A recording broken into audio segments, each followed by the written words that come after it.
Alexandre James, je suis avocat associé du cabinet Vogue. C'est un cabinet de droit des affaires qui est pluridisciplinaire, d'une trentaine d'avocats, qui intervient à la fois en conseil et en contentieux dans les différents domaines du droit, que sont le droit social, le droit commercial, la propriété intellectuelle, le droit immobilier, le droit des sociétés, et puis aussi les problématiques de levée de fonds et de capital investissement. Nous avons à cœur au sein du cabinet à mettre notre expertise et notre expérience au profit des startups avec qui nous échangeons sur leurs problématiques. J'interviens ainsi au sein de l'incubateur HEC et d'autres accélérateurs, notamment dans le cadre de permanence ou d'office hours.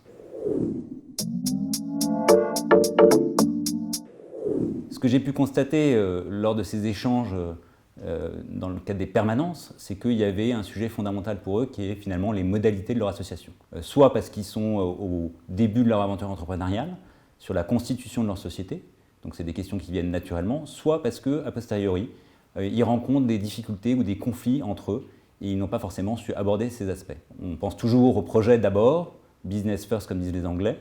Néanmoins, ce sont des questions essentielles à aborder. Il est nécessaire d'échanger en amont pour définir, au-delà du simple matching entre eux de personnalité et de mise en commun de moyens et de compétences, quel est leur projet et comment ils veulent le réaliser. Alors il y a plein de recommandations, j'en garderai trois principalement. La première, c'est bien définir le rôle opérationnel de chacun. Le deuxième volet, évidemment, à aborder, c'est une saine répartition du capital social entre eux, qui peut être définie avec des indices, qui est l'initiateur du projet, quels sont les apports en numéraire ou en nature de chacun des associés fondateurs, mais également qui a un rôle déterminant dans le projet et quel est l'investissement de chacun au quotidien. Dernier élément, la gouvernance, qui va prendre la présidence de la société, qui sera directeur général et comment ils vont définir le processus de décision.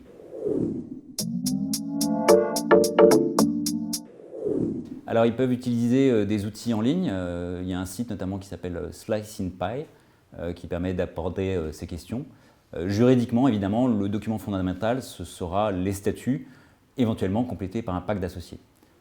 Ces documents juridiques vont définir à la fois la gouvernance de la société, mais également la répartition du capital et l'évolution de celui-ci, soit dans le cadre d'opérations sur le capital, soit dans le cadre de transfert de titres.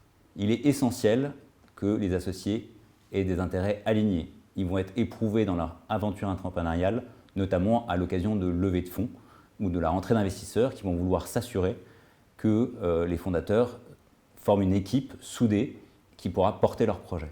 Je les invite aussi à se faire conseiller très en amont dans leur projet afin de mettre en place les outils juridiques qui permettront de surmonter les éventuels conflits entre associés et de préserver ainsi l'intérêt fondamental de la start-up.